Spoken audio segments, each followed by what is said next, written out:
So Patrick, you know, I don't often get a biologist on my boat, and I got some questions. Why do you think this is such a great bass pond? I think it's a good bass pond, and as you kind of saw today when you were going around fishing, you have a lot of different types of vegetation, which are good. You have a moderate coverage, it's not too dense.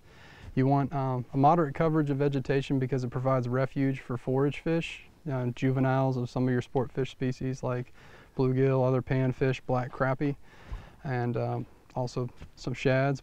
But at that moderate level, it allows predation for the target species which you're going for, which today were largemouth bass. I noticed you fished several different types of vegetation. I know you had some hydrilla and coontail on the bottom in the open water. The submerged, it wasn't completely topped out and covering the entire lake, but it was good. It was in some different spots.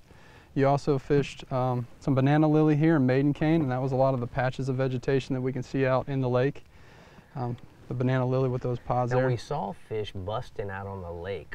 They were probably feeding on some type of shad. What do you think? Here's some fish that have been regurgitated. They were probably following those threadfin shad. That's more of an open water species, and they were probably feeding on those. You can see the threadfin there.